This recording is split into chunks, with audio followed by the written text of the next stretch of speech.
Today our video is on citronella, and citronella essential oil is something that you can use for, some people really like the smell of it. I think the smell is okay. I'm not super big on it, but I do like it.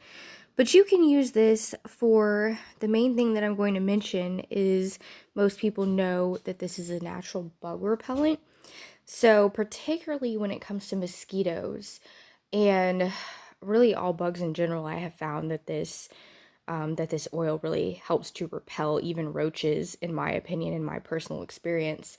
So when it comes to bugs and trying to repel mosquitoes and things of that nature, one thing I want to mention while I'm talking about this is that most products on the market, like most citronella candles that you're going to find from the grocery store or whatever, are going to be toxic, and they're going to be bad for you and very bad for your lungs and for you to breathe in those fumes.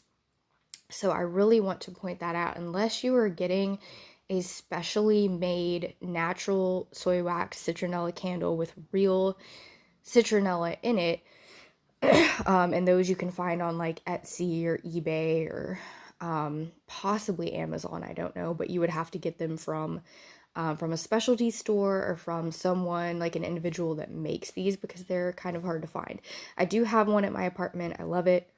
But anyway, citronella is a really, really great oil when used in the right way. What I like to do is during the months that I'm worried about mosquitoes, I just kind of use it in my house every day. I'll put some in my diffuser. I'll put some, kind of just sprinkle it around the house a little bit here and there. You know, I might put some in some boiling water even. I like to do that with essential oils just to kind of get it, get them into the air. So citronella works great. You can make your own little kind of like bug traps. You can like get a paper towel or a cotton ball and kind of saturate it with some citronella and put it like in the corner of a room, the corner of a wall where it meets the carpet or the floor or whatever. You can do things like that and just experiment, but I do want to point out that citronella is very beneficial. However, you don't want to overdo it, and in the same point, you also do not want to be using your mainstream citronella candle products. Just don't do it. That stuff that people use in the summer when they're barbecuing and they're doing outdoor stuff, more often than not, those candles are so bad for you and your respiratory system. So if you take anything from this video, I would want you to take that. So I love citronella essential oil. Like I said, I use it for different purposes, typically only during the months in which I'm worried about mosquitoes. So for me here in Texas where I live, it's pretty humid. So really for me, all the way from May to really till at least October is when I would be using this. So another thing I like to do, which is a really good idea, is you can make your own kind of like bug repellent lotion. You can rub it into your sunscreen or your lotion, preferably a natural organic type of lotion that doesn't have a lot of chemicals in it, and you can apply this to yourself and your children.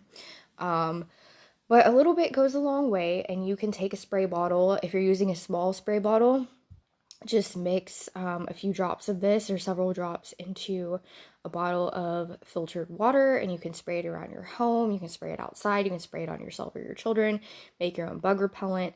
I also really recommend adding some lemongrass, or there are some other pretty good bug repelling essential oils out there, but lemongrass is a really good one. So if you combine the citronella and lemongrass, that would be my favorite combination for a natural bug repellent. Another thing I will point out, most bug repellents on the market as well are also toxic.